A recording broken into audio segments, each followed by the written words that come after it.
पढ़ो फिर सबक सदाकत का, अदालत का, शुजाअत का, लिए जाएगा तुझसे काम दुनिया की इमामत का।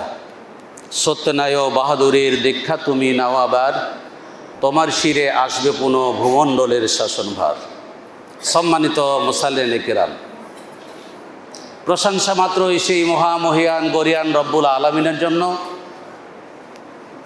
যেই মহান শাহানশাহ রাজাধিরাজ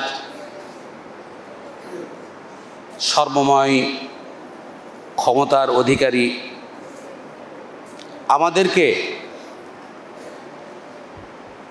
মুসলিম হিসেবে সৃষ্টি করে, মুসলিম করে সৃষ্টি করে পৃথিবীতে আসার সুযোগ করে দিয়েছেন এবং তার দাসত্ব আনুগত্য প্রকাশ করার সুযোগ করে দিয়েছেন। সেই মহান শাহানশাহ শাহী দরবারে জানাই লাখো কোটি শুকরিয়া। সকলে বলুন আলহামদুলিল্লাহ। অতঃপর নির্যাতিত, নিষ্পেষিত, মজলুম মানবতা সৈয়দুল মুরসালিন, খাতামুন নবিয়্যিন, রাহমাতুল লিল আলামিন, নবিকুল শিরোমণি, আম্বিয়াকুল শিরোভূষণ, সৈয়দুস সাকালাইন, ইমামুল হারামাইন, সাহিবে কিবলাতাইন মুহাম্মাদুর রাসূলুল্লাহ সাল্লাল্লাহু আলাইহি ওয়াসাল্লামের প্রতি অগণিত দরুদ ও সালাম, রহমত ও বরকত বর্ষিত হোক। সকলে সংক্ষিপ্ত দরুদ পাঠ করি, সাল্লাল্লাহু আলাইহি ওয়াসাল্লাম। আরও একবার বলি, সাল্লাল্লাহু আলাইহি ওয়াসাল্লাম। কুল মুমিন মুমিনাত, মুসলিম মুসলিমাত ভাই ও বোনদের রুহের মাগফিরাত কামনা করি। যারা ইহজগৎ ত্যাগ করে পরলোক গমন করেছেন তথা আলামে বারজাক কবরে যে অবস্থান করতেছে, আল্লাহ তাবারক ওয়া তাআলা তাদের সকলের রূহগুলোকে মাফ করে দিয়ে জান্নাতুল ফেরদাউসকে তাদের ঠিকানা বানিয়ে দেন। সকলে বলুন আল্লাহুম্মা আমিন। সম্মানিত মুসাল্লিন কিরাম, আমার আজকের খুতবার বিষয়বস্তু হচ্ছে আত্তাকওয়া, আল্লাহ ভীতি, আল্লাহর ভয়। মুসলিম জীবনের সবচাইতে উন্নত মানের দামি গুণ, সিফাত হচ্ছে আত্তাকওয়া।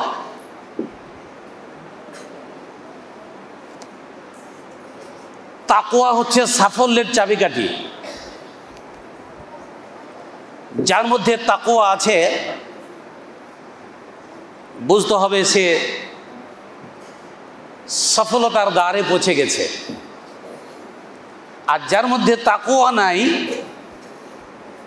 সে সফল কাম হতে পারবে না কোনোদিনই। বিধায় তাকওয়া হচ্ছে আমাদের মুসলিমদের জন্য, আমার আপনার জন্য সবচাইতে দামি এবং সবচাইতে উন্নত মানের সিফাত, গুণ। যে গুণ একজন মুমিনের মধ্যে, একজন মুসলিমের মধ্যে থাকা আবশ্যক, থাকতেই হবে। আল্লাহ তাবারক ওয়া তাআলা বলতেছেন, ওমা ইয়াত্তাকিল্লাহ ইয়াজআল লাহু মাখরাজা।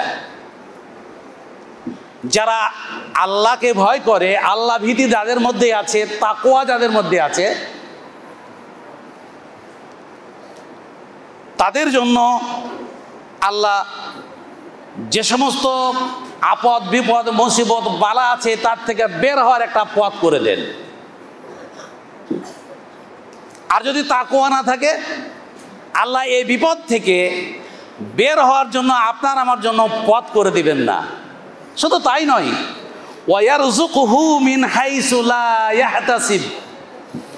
এমনভাবে, এমন উপায়ে আল্লাহ তাকে রিজিক দান করবেন, খাদ্য দান করবেন যে সে বুঝতেই পারবে না। যার মধ্যে তাকওয়া আছে, আল্লাহ তাবারক ওয়া তাআলা তাকে এমনভাবে রিজিক, এমনভাবে খাদ্য দান করবেন যে সে অনুভবই করতে পারবে না যে আল্লাহ কিভাবে আমাকে এই রিজিকের ব্যবস্থা করে দিলেন। আর তাকওয়া যদি না থাকে, উল্টাটা, তাকওয়া না থাকলে অভাব, অনটন, বালা, মুসিবত অনেক কিছুতে আমাকে ক্ষত বিক্ষত করবে, জর্জরিত করবে, আমি মুসিবতে খান খান হয়ে যাব। বালা মুসিবত এই ধরনের রিজিকের অনাটন, রিজিকের অভাব থেকে বাঁচতে হলে আপনাকে আমাকে, আপনার আমার মধ্যে তাকওয়ার নীতি আনায়ন করতে হবে। যদি না থাকে আমরা দুনিয়ার বালা মুসিবত, বিভিন্ন ধরনের আসমানি এবং জমিনি গজব থেকে বাঁচতে পারবো না। আল্লাহ আমাদের বাঁচাবেন না। আল্লাহকে যথাযথ ভয় করতে হবে। তাকওয়া আমার মধ্যে থাকবে মানে কি? আল্লাহ বলতেছেন, ইয়া আইয়ুহাল্লাযীনা আমানুত্তাকুল্লাহ হাক্কা তুকাতিহ ওয়া লা তামুতুন্না ইল্লা ওয়া আনতুম মুসলিমুন। হে ঈমানদার ব্যক্তিরা, তোমরা আল্লাহকে যথাযথ ভয় করো, যেমন ভয় করা উচিত তেমন ভয় করো। আর ওয়ালা তামুতুন্না ইল্লা ওয়া আনতুম মুসলিমুন, তোমরা কখনোই মৃত্যুবরণ করবে না, কখনোই মরবে না মুসলিম না হয়ে। তাহলে মুসলিম জীবনের সর্বোচ্চ মানের সিফাত হচ্ছে, গুণ হচ্ছে তাকওয়া, আল্লাহকে যথাযথ ভয় করা। আল্লাহ বলতেছেন তোমরা আল্লাহকে যথাযথ ভয় করো আর মুসলিম না হয়ে মরবে না। তাহলে মুসলিম হিসাবে মরতে চাইলে, মুসলমানিত্ব নিয়ে মরতে চাইলে আপনার আমার মধ্যে তাকওয়া থাকা লাগবে, আল্লাহ ভীতি থাকা লাগবে। যার মধ্যে আল্লাহ ভীতি নাই তার কোনো আমল আল্লাহ তাবারক ওয়া তাআলার কাছে যথাযথভাবে কবুল হবে না। তার আমলগুলো আল্লাহর জন্য যেটা আমল হবে, সে আমলটা আল্লাহর জন্য নিরঙ্কুশ হবে না, খাস হবে না, মনে যদি আল্লাহ ভীতি না থাকে। আল্লাহ রাসূল সাল্লাল্লাহু আলাইহি ওয়াসাল্লাম বলতেছেন, জিবরিল আমিন জিজ্ঞাসা করতেছেন রাসূল সাল্লাল্লাহু আলাইহি ওয়াসাল্লামকে, মাল ইহসান, হে আল্লাহ রাসূল ইহসান কি জিনিস? রাসূল সাল্লাল্লাহু আলাইহি ওয়াসাল্লাম বলছেন, আনতা আবুদুল্লাহ কাআন্নাকা তারাহু ফাইন লাম তাকুন তারাহু ফাইন্নাহু ইয়ারাক। ইহসান হচ্ছে, ইখলাস হচ্ছে যে তুমি আল্লাহর এমনভাবে ইবাদত করবে যে যেন তুমি আল্লাহকে দেখছো। এটা যদি মনে না হয় যে কই আমি তো আল্লাহকে দেখতে পাচ্ছি না, তাহলে কমসে কম এটা মনে করতে হবে, দৃঢ় বিশ্বাস রাখতে হবে যে আল্লাহ আমাকে দেখছেন। এই চিন্তা ভাবনা করে আপনাকে আমাকে আল্লাহর ইবাদত করতে হবে। রাসূল বলতেছেন, তা'বুদুল্লাহ কাআন্নাকা তারাহু, তুমি এমনভাবে আল্লাহর ইবাদতে দাঁড়াও যেন আল্লাহ তোমাকে দেখছেন। যদি এটাও না মনে হয় তো এটা মনে কর যে তুমি অবশ্যই আল্লাহ তোমাকে দেখতেছেন। তা আল্লাহ যখন আমাকে দেখতেছেন এ কথা মনে রেখে যখন আমি ইবাদত বান্দেগিতে দাঁড়াবো, তখন আমার ইবাদতটা কেমন হবে? আর এ ভয়, এ ভীতি, এ জিকির, এ স্মরণ যদি আমার মনে আমার দিলে না থাকে, তাহলে আমার ইবাদতটা কেমন হবে? সম্মানিত সুধীমণ্ডলী,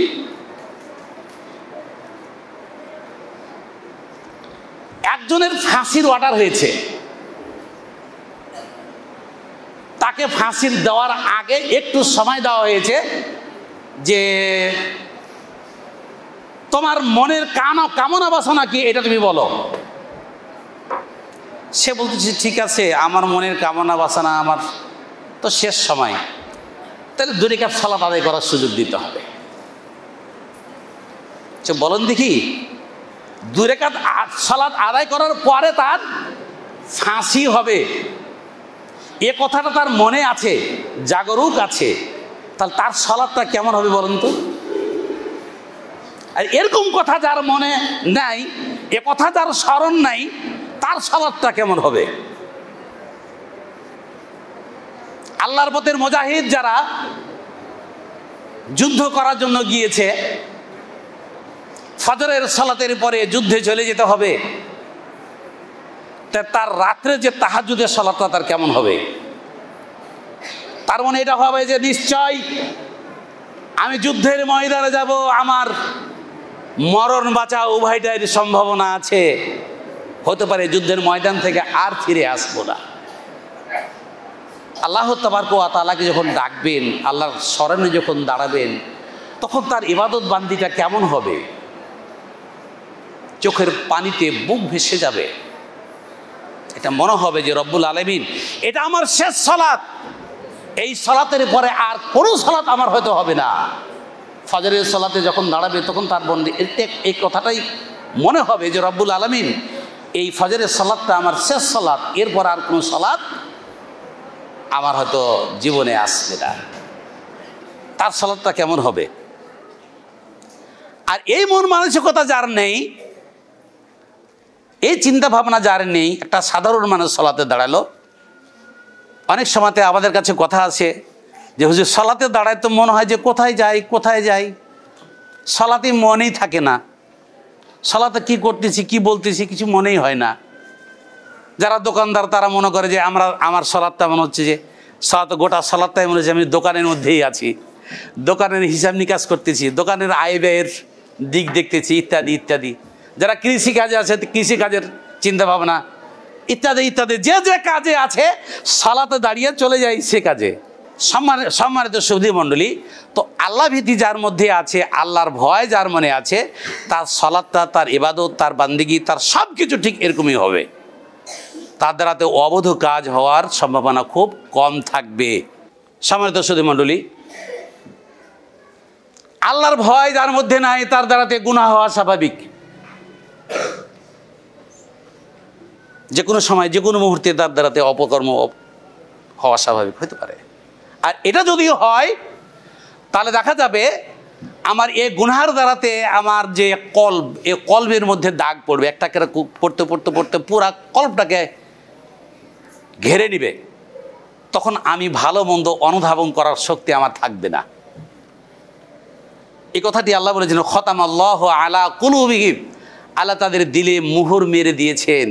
মোহর মারার অর্থটাই হচ্ছে আমি গুনাহ করেছি, যত গুনাহ করেছি প্রত্যেকটা গুনাহের বিনিময়ে একটা করে দাগ পড়েছে। দাগ পড়তে পড়তে আমার কলবটাকে পুরা ঘেরে নিয়েছে। তখন আমার এই কলবের দ্বারাতে ভালো মন্দ আর অনুধাবন করতে পারি না। তখন আমার ব্রেনে ভালো কথা আসবে না, ধরবে না, তো ভালো কথা আমি অনুধাবন করতে পারবো না। পাপ মুক্ত হতে হবে, আমাকে পাপ থেকে বিরত থাকতে হবে। তাহলে কোরআন ও সুন্নাহর যে আলোচনা আমরা করতেছি, পড়তেছি, অধ্যয়ন করতেছি, এগুলো আমার ব্রেনে ধরবে। আর যদি আমি পাপ মুক্ত না হই, আল্লাহ ভীতি আমার মধ্যে না থাকে, তাহলে কোরআন সুন্নাহ আমার এই ব্রেনে জমা হবে না, পাপ শুধু গিজগিজ করবে। ইমাম শাফি রহমাতুল্লাহ আলাইহি তার প্রথম জীবনে অত্যন্ত দুর্বল মেধার অধিকারী ছিলেন। কোনো কথা তার ব্রেনে থাকতো না, সব কথাই যেন যত পড়তো সব কথাই যেন তার আবার মুছে যেত। তো তার ওস্তাদ ওয়াকি রহমাতুল্লাহ আলাইহির কাছে অভিযোগ করলো তার এই কোন জেহেনের, তার এই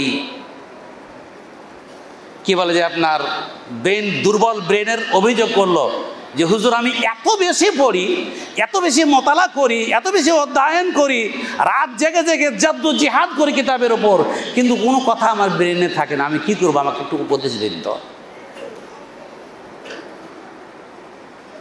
তখন তার ওস্তাদ ওয়াকি রহমাতুল্লাহ আলাইহি বললেন, আওসানি বেতারকিল মাআসি, আমার ওস্তাদ আমাকে সমস্ত অপরাধ গুনহার কাজ বর্জন করার জন্য ওসিয়ত করলেন, নির্দেশ দিলেন।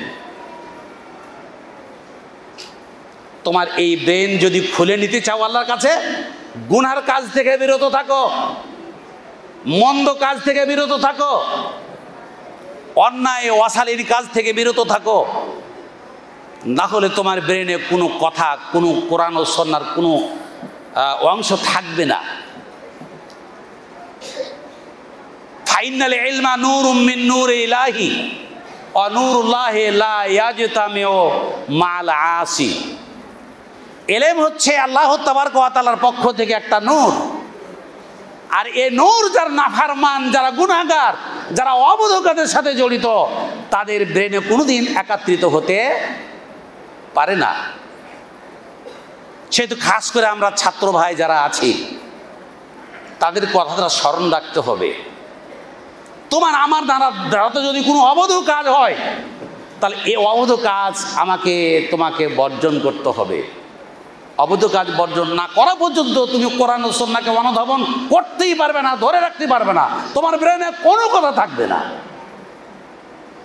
যা অধ্যয়ন করবে সব মুছে যাবে।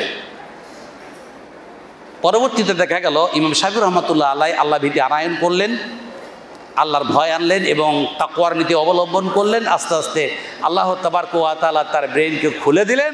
সে পরবর্তীকালে বিশাল একজন ইমামে পরিণত হলো, বিশাল একজন আলিম। শুধু তাই নয়, তাকওয়া আমাদের জান্নাতের পথ দেখায়, জান্নাতে আপনাকে আমাকে নিয়ে যাবে। আল্লাহ তাবারক ওয়া তাআলা সূরা রহমানের মধ্যে বলেছেন, ওয়ালিমান খাফা মাকামা রাব্বিহি জান্নাতান। আল্লাহর সামনে দাঁড়িয়ে জীবনের পুঙ্খানুপুঙ্খ হিসাব দিতে হবে, এ ভয় যার মনে আছে তার জন্য ডবল জান্নাত ঘোষণা করা হলো। আল্লাহ বলতেছেন সূরা রহমানের মধ্যে, ওয়ালিমান খাফা মাকামা রাব্বিহি জান্নাতান। আল্লাহর সামনে দাঁড়াতে হবে, জীবনের পুঙ্খানুপুঙ্খ হিসাব দিতে হবে, এ ভয়, এ ভীতি, এ তাকওয়া যার মধ্যে আছে আল্লাহ তাবারক ওয়া তাআলা ঘোষণা করলেন তার জন্য ডবল জান্নাত। তাহলে তাকওয়া আমাদের জান্নাতের পথ দেখায়, তাকওয়া আমাদেরকে জান্নাতে নিয়ে যাবে। সম্মানিত সুধী মণ্ডলী, যার মধ্যে তাকওয়া আছে আল্লাহ তাবারক ওয়া তাআলার কাছে সে সর্বাধিক সম্মানিত। আল্লাহ তাবারক ওয়া তাআলা তাকে সম্মানে ভূষিত করেছেন। আল্লাহ বলতেছেন সূরা হুজুরাতের 13 নম্বর আয়াত, ইয়া আইয়ুহান নাস ইন্না খলাকনাকুম মিন যাকারিন ওয়া উনসা। আমি তোমাদেরকে একজন পুরুষ একজন মহিলার থেকে সৃষ্টি করেছি, অর্থাৎ আদম এবং হাওয়া থেকে। সকলেই তোমরা আদম হাওয়ার সন্তান।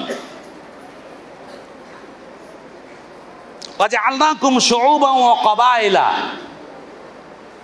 তোমাদেরকে জাতি গোত্রতে রূপান্তরিত করেছি, বিভক্ত করে দিয়েছি। লিতাআরাফু, যাতে করে তোমরা একে অপরকে চিনতে পারো। দিয়ে আল্লাহ বলতেছেন, ইন্না আকরামাকুম ইনদাল্লাহি আতকাকুম। তোমাদের মধ্যে আল্লাহর কাছে সবচেয়ে সম্মানিত সে ব্যক্তি যার মধ্যে আল্লাহর ভয় বেশি আছে, তাকওয়া বেশি আছে, আল্লাহ ভীতি বেশি আছে, সে আল্লাহর কাছে সবচেয়ে বড় সম্মানী।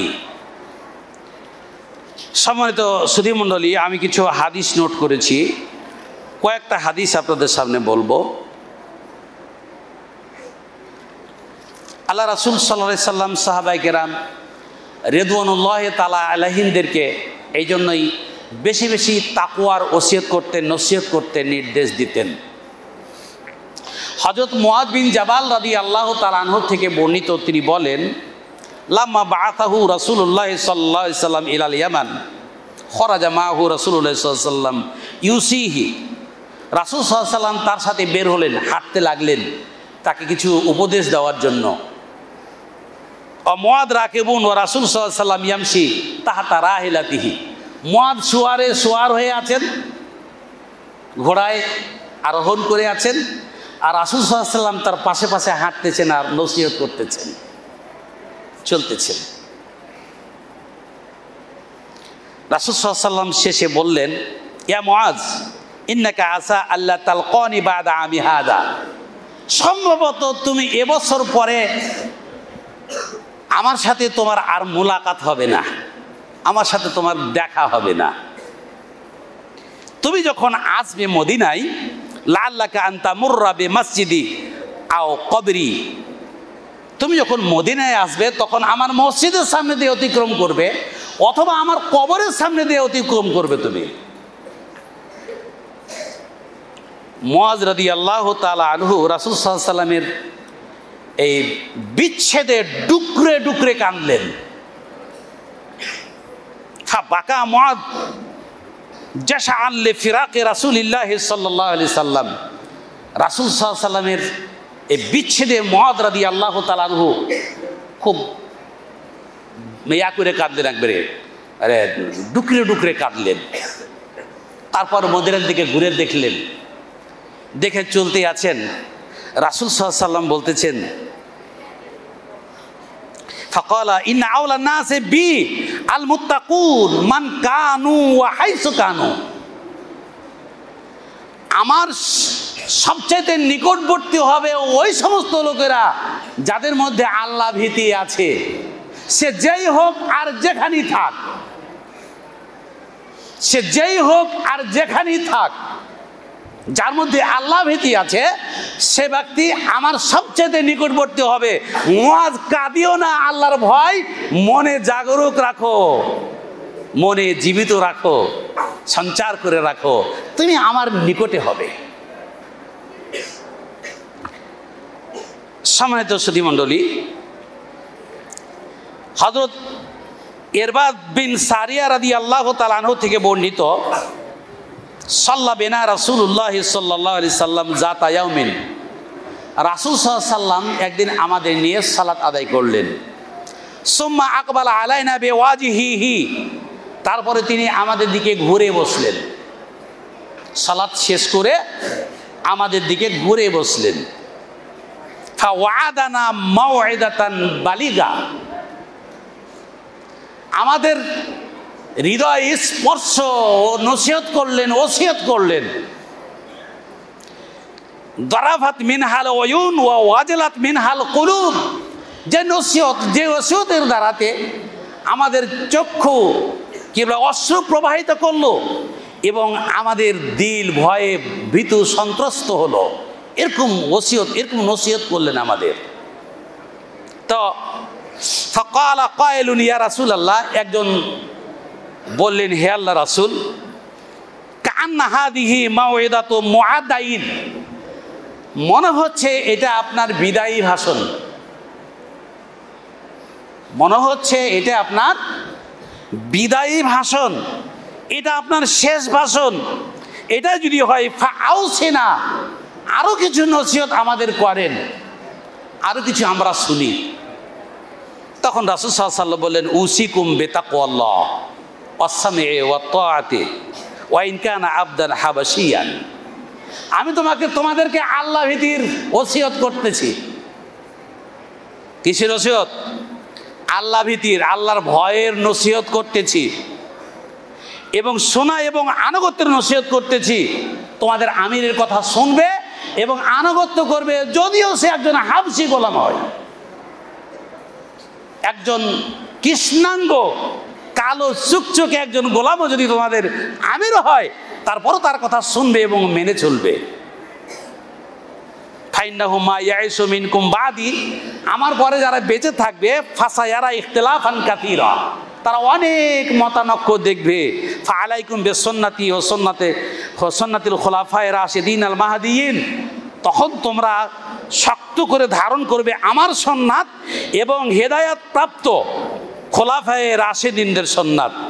তামাসসাকু বিহা ওয়া আদু আলাইহা বিন নওয়াজিজ, এগুলোকে তোমরা শক্ত করে ধারণ করবে।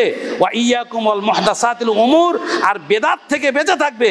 ফাইন্না কুল্লা মুহদাসাতিন বিদআ ওয়া কুল্লা বিদআতিন দালালা, প্রত্যেকটা নতুন কাজ হচ্ছে বেদাত, আর প্রত্যেকটা বেদাত হচ্ছে পথভ্রষ্টতা, সেটা এগুলো থেকে তোমরা বেঁচে থাকবে। নসিহত লম্বা করে করার পরেও খাস নসিহত করলেন এটা, যে তোমাদের মধ্যে আল্লাহ ভীতি থাকতে হবে। আল্লাহ ভীতি না থাকলে তোমাদের মানামানির যে বিষয়, এটা থাকবে না তোমাদের মাঝে। তোমাদের আমির যদি একজন কি বলে যে একবার হাবশী গোলামও হয়, তারপরও তোমরা তাকে মেনে চলবে। আর মেনে চলার জন্য তোমাদের মধ্যে যে গুণটা থাকতে হবে, সেটা হচ্ছে আল্লাহ ভীতি। সম্মানিত সুধীমণ্ডলী, আল্লাহ রাসূল সাল্লাল্লাহু আলাইহি ওয়াসাল্লাম আরো বলতেছেন, ইন্নাল্লাহা লা ইয়ানজুরু ইলা সুওয়ারিকুম ওয়া আমওয়ালিকুম ওয়ালাকিন ইয়ানজুরু ইলা কুলুবিকুম ওয়া আমালিকুম, আল্লাহ দেখেন না তোমাদের মধ্যে কে কত সুন্দর, তোমার শেকেল সুরাতের দিকে আল্লাহ দেখেন না, এবং তোমার মালের দিকেও আল্লাহ দেখেন না। তুমি কত সুন্দর এটা আল্লাহ দরকার নেই, তোমার কত মাল আছে এর দরকার নেই আল্লাহ। ওয়ালাকিন ইয়ানজুরু ইলা কুলুবিকুম ওয়া আমালিকুম, আল্লাহ তোমার দিলের দিকে দেখবেন, এবং তোমার আমলের দিকে। তোমার আমলটা কেমন, তোমার দিলে আল্লাহ ভীতি আছে কি নাই, এটা আল্লাহ তাবারক ওয়া তাআলা দেখেন। আল্লাহ তুমি সুন্দর হয়েছো, আল্লাহ তোমাকে কত সুন্দর করে বানালছেন, এটা আল্লাহ দেখতে চান না। আল্লাহ কত কাকে সম্পদ দিয়েছেন, এটাও আল্লাহ দেখতে চান না। দেখতে চান কি আল্লাহ ভীতি, দিলে আল্লাহ ভীতি আছে কি নাই, আমার আমলটা আল্লাহ ভীতির সহিত হচ্ছে কি না, এটা আল্লাহ তাবারক ওয়া তাআলা দেখতে চান।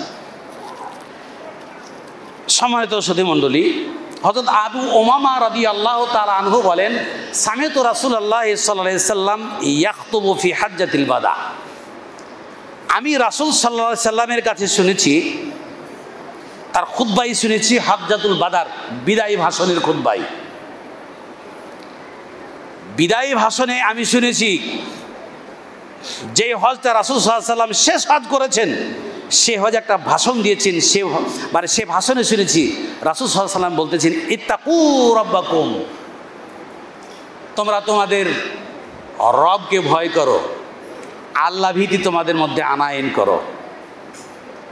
এক নম্বর কথা, বিদায়ী ভাষণে রাসূল সাল্লাল্লাহু আলাইহি ওয়াসাল্লাম বলতেছেন, ইত্তাকু রাব্বাকুম, তোমরা তোমাদের রবকে ভয় করো, তোমাদের প্রতিপালককে ভয় করো, আল্লাহকে ভয় করো, তোমাদের মধ্যে আল্লাহ ভীতি আনায়ন করো।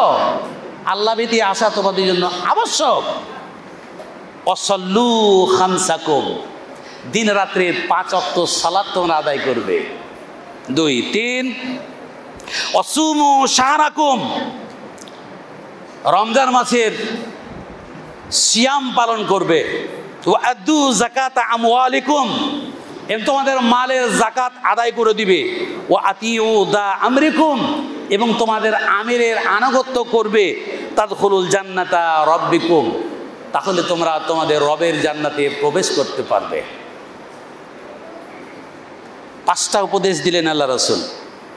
1 নম্বর হচ্ছে আল্লাহ ভীতি আনায়ন করা, 2 নম্বর 5 ওয়াক্ত সালাত আদায় করা, 3 নম্বর রমজান মাসে রোজা রাখা, 4 নম্বর মালের যাকাত দান করা, 5 নম্বর হচ্ছে ওয়াতিউ দা আমরিকুম, তোমাদের নেতার আনুগত্য করো। যে নেতা তোমাদের থাকবে, দায়িত্বশীল থাকবে, তার তোমরা আনুগত্য করবে, তার কথা মেনে চলবে। সম্মানিত সুধী মণ্ডলী, এই 5টি কাজ যদি আমি করতে পারি, রাসূল বলছেন তাদখুলুল জান্নাতা রাব্বিকুম, তোমরা তোমাদের রবের জান্নাতে প্রবেশ করতে পারবে। তিরমিজি শরীফের হাদিস, 616 নম্বর হাদিস। সম্মানিত সুধী মণ্ডলী, রাসূল সাল্লাল্লাহু আলাইহি সাল্লাম বলতেছেন, রাসূল সাল্লাল্লাহু আলাইহি সাল্লাম বলেছেন, ওয়া আবি হুরায়রা রাদিয়াল্লাহু তাআলা আনহু قال قال رسول الله صلى الله عليه وسلم আতাদরুন মা আকসুরু মা ইউদখিলুন নাসাল জান্নাহ। রাসূল বলতেছেন, তোমরা কি জানো মানুষকে বেশি বেশি কোন জিনিসে, কোন আমলে জান্নাতে নিয়ে যাবে? কি কাজ করলে মানুষ বেশি বেশি জান্নাতে যেতে পারবে, এটা কি তোমরা জানো? রাসূল জবাবে বলতেছেন, ফাকালা তাকওয়াল্লাহ ওয়া হুসনুল খুলুক, আল্লাহ ভীতি, আল্লাহর ভয়, আর উত্তম চরিত্র, ভালো স্বভাব, এই 2টা গুণ যার মধ্যে আছে, তারা বেশি বেশি জান্নাতে যাবে। রাসূল বললেন, তোমরা কি জানো কোন জিনিস, কোন আমল, এমন কি কাজ করলে তোমাদের বেশি বেশি জান্নাতে যেতে পারবা? রাসূল বলতেছেন, তোমাদের মধ্যে কি থাকতে হবে? আল্লাহ ভীতি থাকতে হবে। 2 নম্বর হচ্ছে তোমার স্বভাব, তোমার চরিত্র সুন্দর হতে হবে। তোমার চলাফেরা, তোমার আচার আচরণ, তোমার সব কিছু সকলের সাথে ভালো হতে হবে। সবাই যেন বলে ছেলেটা ভালো, লোকটা ভালো। তাহলে বেশি বেশি তুমি জান্নাতে যেতে পারবা। আবার রাসূল প্রশ্ন করলেন, আতাদরুন মা আকসুরু মা ইউদখিলুন নাসান নার, তোমরা কি জানো কোন কাজ বেশি বেশি করলে তোমাদেরকে জাহান্নামে নিয়ে যাবে? কোন কাজ করলে তোমাদের বেশি বেশি জাহান্নামে যেতে হবে, এটা কি জানো? রাসূল ক্বালা আল ফাম ওয়াল ফারাজ। আল ফাম মানে মুখ, আল ফারাজ মানে লজ্জা স্থান। এই 2টি জিনিসে তোমাদেরকে বেশি বেশি জাহান্নামে নিয়ে যাবে। আমার এই মুখ দিয়ে যত অবৈধ কাজ আছে, কথা আছে, সব আমার এই মুখ দিয়েই হয়। হারাম খাই এই মুখ দিয়েই খাই, হারাম কথা বলি এই মুখ দিয়েই বলি, হারাম কাজ করি লজ্জা স্থানে দাঁড়াতেই করি। তাহলে এই দুইটা জিনিস থেকে যদি আমরা বেঁচে থাকতে পারি, আর তাকওয়া এবং কি বলে যে আমার স্বভাব চরিত্র যদি সুন্দর হয়, তাহলে আমরা বেশি বেশি জান্নাতে যেতে পারবো। এই চারটা জিনিস আপনাকে আমাকে মনে রাখতে হবে। বেশি বেশি জান্নাতে যেতে হলে এক নম্বর আল্লাহ ভীতি থাকতে হবে। বেশি বেশি জান্নাতে যেতে হলে বেশি বেশি জান্নাত মানে জান্নাতে নিয়ে যাবে আমাদেরকে। দ্বিতীয় জিনিস হচ্ছে আমার স্বভাব আমার চরিত্র সুন্দর হতে হবে, ভালো হতে হবে। আমার স্বভাব আমার চরিত্র যদি সুন্দর না হয়, ভালো না হয়, কলঙ্কিত হয়, এই চরিত্র নিয়ে জান্নাতে যাওয়া যাবে না। এই চরিত্র পাল্টাতে হবে, পরিবর্তন করতে হবে। এই চরিত্র যদি আমার পরিবর্তন না হয়, সালাত আদায় করি ঘুষও খাই, সালাত আদায় করি সুদ খাই, সালাত আদায় করি মদ খাই, সালাত আদায় করি চুরি করি, সালাত আদায় করি ডাকাতি করি, সালাত আদায় করি যত অবৈধ কাজ সব করি, এ সালাত আপনার আমার জন্য কোনো কাজে আসবে না, কিচ্ছু লাভ হবে না। আপনার স্বভাব আপনার চরিত্র আপনার আখলাক সুন্দর করতে হবে, তাহলে আপনি বেশি বেশি জান্নাতে যেতে পারবেন না। আল্লাহ রাসূল সাল্লাল্লাহু আলাইহি ওয়াসাল্লাম বলেছেন, মিজানে দাড়ি পাল্লাতে সবচাইতে ভারী যে আমলটা হবে সেটা হচ্ছে হুসনুল খুলক, সৎ চরিত্র, সুন্দর চরিত্র, ভালো স্বভাব। যার মধ্যে ভালো স্বভাব আছে, এই ভালো স্বভাবটা মিজানের দাড়ি পাল্লাতে সবচেয়ে বেশি কি হবে, ভারী হবে, ওজনসই হবে। তাহলে আমাকে বুঝতে হবে যে আমার মধ্যে সৎ চরিত্র অবশ্যই থাকতে হবে, আল্লাহ ভীতি থাকতে হবে, তাহলে আমরা বেশি বেশি জান্নাতে যেতে পারবো। আর দুটা জিনিস থেকে বেঁচে থাকতে হবে, যেটা ফামল ফারাজ বলা হয়েছে। আল্লাহ রাসূল সাল্লাল্লাহু আলাইহি ওয়াসাল্লাম হযরত সাদ বিন সাহল রাদিয়াল্লাহু তাআলা আনহু থেকে বর্ণিত, তিনি বলেন রাসূল সাল্লাল্লাহু আলাইহি ওয়াসাল্লাম বলেছেন, মাইয়াদমান লি মা বাইনা লিহিয়াইহি ওয়া মা বাইনা রিজলাইহি আদমান লাহুল জান্নাহ। আমার জন্য যারা দুটা জিনিসের দায়িত্ব নিতে পারবে, তার জন্য আমি জান্নাতের জামিনদার হয়ে গেলাম, দায়িত্ব নিয়ে নিলাম। রাসূল বলতেছেন, মাইয়াদমান লি মা বাইনা লিহিয়াইহি ওয়া মা বাইনা রিজলাইহি,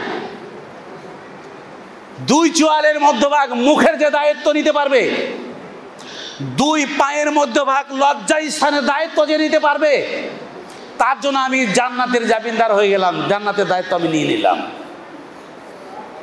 যত গুনাহ হয় এই দুটার মাধ্যমে, এই দুটার দ্বারাতে। পেটে খাবো, হালালটা খেতে হবে, হারাম থেকে বেঁচে থাকতে হবে, হারাম তো মুখ দিয়ে খাই।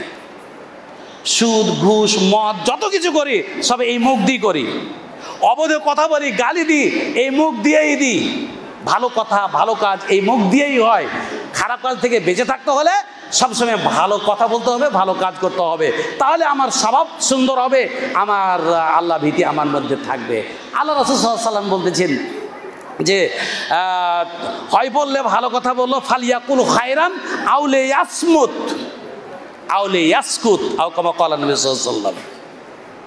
হয় তুমি কথা বললে ভালো কথা বলো, আর না হয় চুপ থাকো, কোনো কথা বলবে না। কথা বললে ভালো কথা বলতে হবে, আর নয় চুপ থাকতে হবে, কোনো কথা এই মুখ দিয়ে বলা যাবে না। যখন কিছু বলবো আল্লাহর জিকির করব, কোরআন তেলাওয়াত করব, হাদিস অধ্যয়ন করব, আরও কিছু করব, সময়কে কাজে লাগাবো, সময়টাই আমার জীবন। তাহলে আমি নাজাত পাবো, আমি সাফল্যের দ্বারে পৌঁছে যেতে পারবো। আর যদি এটা করতে না পারি, তাহলে কিন্তু আপনার দ্বারাতে নাজাত পাওয়া সম্ভব নয়। সম্মানিত শ্রীমণ্ডলী, হযরত আবু যার রাদিয়াল্লাহু তাআলা আনহু থেকে বর্ণিত, তিনি বলেন, ক্বালা লি রাসূলুল্লাহ সাল্লাল্লাহু আলাইহি সাল্লাম, আবু যার বলতেছেন, আমাকে আল্লাহ রাসূল বললেন, ইত্তাকিল্লাহ হাইথুমা কুনতা, তুমি যেখানেই থাকো আল্লাহ ভীতি তোমার মধ্যে আনায়ন করিও, আল্লাহর ভয় তুমি তোমার মধ্যে আনায়ন করিও।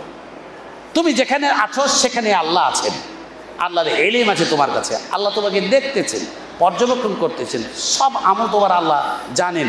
যেখানে থাকবে আল্লাহ ভীতি তোমার মধ্যে রাখবে, তাহলে অবৈধ কাজ তোমার দ্বারা তো হবে না।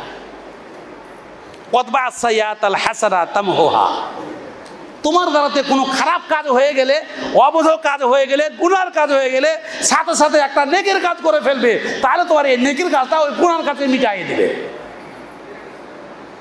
এটা মনে রাখতে হবে যে আমার দ্বারা থেকে অবৈধ কিছু হয়ে গেল নাকি, তার সাথে সাথে তোবা করতে হবে আল্লাহর কাছে, আর একটা ভালো কাজ করতে হবে। 2 রাকাত সালাত আদায় করে নিতে হবে প্রয়োজনে।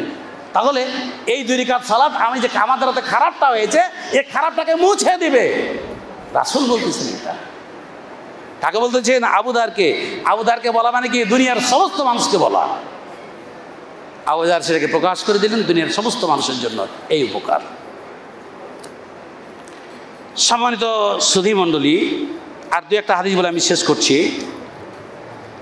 ইয়া আইয়ুহান নাস ইন্না রাব্বাকুম ওয়াহিদ ওয়া ইন্না আবাকুম ওয়াহিদ। রাসূল বলতেছেন, হে মানব মণ্ডলী, তোমাদের রব এক, দুনিয়ার সমস্ত মাখলুকাতের রব একজন, সৃষ্টিকারী একজন। ওয়া ইন্না আবাকুম ওয়াহিদ, তোমাদের বাবাও একজন। আল্লাহ যেমন একজন, তোমাদের বাবাও কি একজন। কে আমাদের বাবা? আদম আলাইহিস সালাম। জি, আলা জেনে রাখো, লা ফাদলা লি আরাবিয়িন আলা আজামিয়িন। কোন আরবওয়ালাদের, যারা আরবে বসবাস করে, তাদের শ্রেষ্ঠত্ব আজমদের ওপরে নাই যারা আরব ছাড়া অনারবে বসবাস করে। আরবওয়ালাদের অনারবদের প্রতি কোনো শ্রেষ্ঠত্ব নেই না, অনারবদের আরবদের প্রতি কোনো, আরবদের ওপর কোনো শ্রেষ্ঠত্ব আছে। ওয়ালা লে আহমার আলা আসওয়াদ ওয়ালা লে আসওয়াদ আলা আহমার। সাদার শ্রেষ্ঠত্ব না আছে কালোর ওপর, না কালোর শ্রেষ্ঠত্ব আছে সাদার ওপর। আলা ইল্লা বিত্তাকওয়া, তবে শ্রেষ্ঠ তাকেই বলা হবে যার মধ্যে তাকওয়া, আল্লাহ ভীতি আছে। তাহলে আরবদের অনারবদের ওপর, অনারবদের আরবদের ওপর, কালো সাদার ওপর, সাদার কালোর ওপর কোনো শ্রেষ্ঠত্ব নাই। শ্রেষ্ঠত্ব আছে তারই যার মধ্যে আল্লাহ ভীতি আছে। রাসূল বলতেছেন, যার মধ্যে আল্লাহ ভীতি আছে, তোমরা সবাই সমান, এক কাতারের, সবাই এক রবের, এক আল্লাহর কি বলে যে বান্দা। আমাদের সকলের আল্লাহ হচ্ছে একজন, আর আমরা সবাই এক আদম থেকে এসেছি। আমাদের মধ্যে কারোর প্রতি কারোর শ্রেষ্ঠত্ব নাই।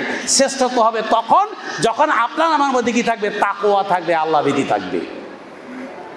শ্রেষ্ঠত্ব অর্জন করতে হবে আল্লাহ ভীতির মাধ্যমে। কারণ আল্লাহ তাবারক ওয়া তাআলা জিন্না আকরামাকুম ইনদাল্লাহি আতকাকুম, তোমাদের মধ্যে সেই ব্যক্তি আল্লাহর কাছে সবচেয়ে বেশি সম্মানিত যে ব্যক্তি আল্লাহ ভীতি, যে ব্যক্তির মধ্যে আল্লাহ ভীতি বেশি আছে। দিয়া রাসূল বলতেছেন, আলা হাল বাল্লাগতু, আমি কি তোমাদেরকে পৌঁছায় দিতে পেরেছি আমার দায়িত্ব?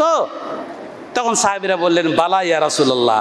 তখন রাসূল বললেন, ফাল ইউবাল্লিগি শাহিদুল গায়বা, যারা উপস্থিত আছো অনুপস্থিতের কাছে আমার এই কথাগুলিকে পৌঁছায় দিও। যে দুনিয়ার কোনো মানুষের ওপর শ্রেষ্ঠত্ব নাই, শ্রেষ্ঠত্ব আছে একমাত্র যার মধ্যে আল্লাহ ভীতি বেশি আছে। আল্লাহ ভীতি থাকলে কাজ কেমন হয়? সুচারু হয়, সুন্দর হয়। একটা ছোট্ট কথা বলে উদাহরণ দিয়ে আমি শেষ করতেছি। হযরত ওমর রাদিয়াল্লাহু তাআলা আনহু একদিন সরকারি কাজ করতেছেন, আর রাত্রে সরকারি কাজ করতেছেন। তখন একটা বাতি জ্বলতেছে, ওই বাতিতে লেখালেখি এসে অনেক কিছু করতেছেন। এই কাজ যখন শেষ হয়ে গেল, তখন ওই বাতিটা নিভায়ে দিয়ে আর একটা বাতি ধরিয়ে দিয়ে কোরআন তেলাওয়াত করতে বসলেন। আগের বাতিটা নিভায়ে দিলেন, যে পরে আর একটা বাতি জ্বেলে দিয়ে কি করলেন? কোরআন তেলাওয়াত করতে বসলেন। তখন একজন সাহাবী বলতেছেন যে, আমিরুল মুমিনিন, এটা আপনি কি করলেন? একই তো আলো, ওই বাতিতে যে আলো জ্বলছিল এই বাতিতে সেই আলো হচ্ছে, এটা তো বেশি হয় না, তো এটা করলেন কেন? ওটা নিভা দিয়ে এটা জ্বাললেন। তখন ওমর রাদিয়াল্লাহু তাআলা আনহু বলতেছেন, প্রথম বাতি যখন জ্বলছিল তখন আমি সরকারি কাজ করছিলাম, সরকারি পয়সার তেল দিয়ে ওই বাতি জ্বলছিল। এখন যে কাজ করতেছি এটা আমার ব্যক্তিগত কাজ, কোরআন তেলাওয়াতের কাজ। এখন যে বাতি জ্বলতেছে আমার পয়সা দিয়ে তেল কিনা এই তেল জ্বলতেছে। যদি আমি ওই বাতি দিয়ে কোরআন তেলাওয়াত করতাম আর আল্লাহ আমাকে প্রশ্ন করতেন তুমি সরকারি বাতি জ্বালিয়ে ওই আলো দিয়ে তুমি কোরআন তেলাওয়াত করেছিলে কেন?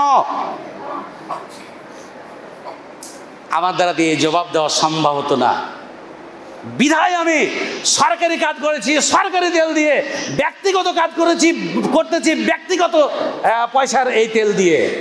আল্লাহর কাছে যেন জবাবদিহি করতে না হয়। কেমন ভয়, কেমন ভীতি, কেমন তাকওয়া থাকলে এহেন কাজটি করা সম্ভব। আজকে যারা সরকারি চাকরি করি, সরকারি গাড়ি আছে তাদের কাছে, দেখা যায় কোনো পার্থক্য করি না। সরকারি তেল দিয়ে নিজের বাড়িতে যাই, নিজের কাজে যাই, সরকারি কাজেও যাই, সব কাজ ওই একই জিনিস দিয়ে, একই তেল দিয়ে করি। আল্লাহ যদি প্রশ্ন করেন আপনাকে আমাকে, সরকারি পয়সার ওই তেল পুড়িয়ে তুমি বাড়িতে গিয়েছো, তুমি নিজের কাজে গেছো, কোথায় গিয়েছো, পিকনিকে গিয়েছো, সফরে গিয়েছো, এটা কেন করেছো? কি জবাব দিবে? আর এ ভীতি, এ তাকওয়া, এ আল্লাহর ভয় থাকার কারণেই আল্লাহ তাবারক ওয়া তাআলা তার এই বান্দার তিনি নিজে হেফাজত করেছেন। সম্মানিত সুধী মণ্ডলী, আমি আলোচনা শেষ করতে যাচ্ছি। আল্লাহ রাসূল সাল্লাল্লাহু আলাইহি ওয়াসাল্লাম বেশি বেশি দোয়া করতেন। হযরত আব্দুল্লাহ নবী সাল্লাল্লাহু আলাইহি ওয়াসাল্লাম থেকে হাদিস বর্ণনা করতেছেন, আন্নাহু কানা ইয়াকুল, তিনি বলতেছেন যে রাসূল সাল্লাল্লাহু আলাইহি ওয়াসাল্লাম বলতেন, আল্লাহুম্মা ইন্নী আসআলুকাল হুদা ওয়াত তুকা ওয়াল আফাফা ওয়াল গিনা, রাওয়াহু মুসলিম। হে আল্লাহ, তুমি আমাকে সরল সহজ পথ দেখাও। অত্তুকা, আল্লাহ তুমি আমাকে পরেজগার বানাও, পরেজগারিতা, তোমার তাকওয়া, তোমার ভয়, তোমার ভীতি তুমি আমার মধ্যে জাগরুক করো, সঞ্চার করে দাও।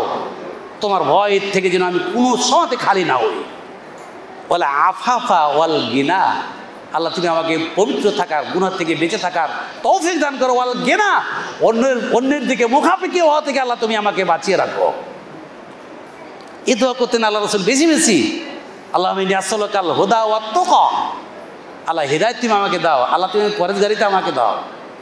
তা রাসূল যদি এটা চেয়ে থাকেন, রাসূলের উম্মত হয়ে আমাদের কত বেশি চাওয়া দরকার।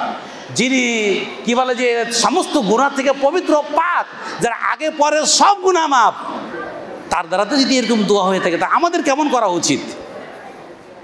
সম্মানিত সুধী মণ্ডলী, আল্লাহ তাবারক ওয়া তাআলা আমাদের মাঝে তাকওয়ার নীতি অবলম্বন করে, আল্লাহ ভীতি অবলম্বন করে, আল্লাহর ভয় নিজের মনে সঞ্চার করে সুচারুরূপে আল্লাহর ভয়ে আল্লাহকে রাজি খুশি করার জন্য সব ইবাদত বান্দেগি করে এই পৃথিবী থেকে বিদায় গ্রহণ করার তৌফিক দান করুন। সকলে বলুন আল্লাহুম্মা আমিন। আকুলু কাওলি হাদা আস্তাগফিরুল্লাহ লি ওয়া লাকুম ওয়া লিসাইরিল মুসলিমিন। আউযু বিল্লাহি মিনাশ শাইতানির রাজিম। বিসমিল্লাহির রহমানির রহিম। ইয়া আইয়ুহাল্লাযীনা আমানু ইযা নুদিয়া লিস-সালাতি মিন ইয়াউমিল জুমআহ ফাসআউ ইলা যিকরিল্লাহি ওয়া দারুল বাই', যালিকুম খায়রুল লাকুম ইন কুনতুম তা'লামুন। ফাইযা কুদিয়াতিস সালাতু ফান্তাশিরু ফিল আরদি ওয়াবতাগু মিন ফাদলিল্লাহ ওয়াযকুরুল্লাহা কাতীরান লাআল্লাকুম তুফলিহুন। ওয়া ইযা রাআউ তিজারাতান আও লাহওয়ান ফাদ্দু ইলাইহা ওয়া তারাকুকা কাইমা কুল মা ইনদাল্লাহি খায়রুম মিনাল লাহবি ওয়া মিনাত তিজারা ওয়াল্লাহু খায়রুর রাযিকিন। আল্লাহুম্মা সাল্লি আলা মুহাম্মাদ ওয়া আলা আলি মুহাম্মাদ কামা সাল্লাইতা আলা ইব্রাহিম ওয়া আলা আলি ইব্রাহিম ইন্নাকা হামিদুম মাজিদ। আল্লাহুম্মা বারিক আলা মুহাম্মাদিন ওয়া আলা আলি মুহাম্মাদ কামা বারাকতা আলা ইব্রাহিম ওয়া আলা আলি ইব্রাহিম ইন্নাকা হামিদুম মাজিদ। আল্লাহুম্মা আনসুর মান নাসারা দীন মুহাম্মাদিন সাল্লাল্লাহু আলাইহি ওয়াসাল্লাম ওয়াজআলনা মিনহুম। ওয়াগজুল মান খাযালা দীন মুহাম্মাদিন সাল্লাল্লাহু আলাইহি ওয়াসাল্লাম ওয়া লা তাজআলনা মিনহুম। আল্লাহুম্মা আইয়িদিল ইসলাম ওয়াল মুসলিমিন। اللهم أيد الإسلام والمسلمين واخذل الكفرة والفجرة والمبتدعة والمشركين واخذل الكفرة والفجرة والمبتدعة والمشركين.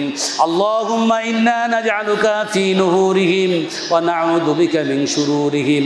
اللهم اغفر لي ولوالدينا ولأستاذنا ولشيوخنا ولمشايخنا ولحبيبنا ولأحبابنا ولجميع المؤمنين والمؤمنات والمسلمين والمسلمات الأحياء منهم والأموات إنك مجيب الدعوات برحمتك يا أرحم الراحمين.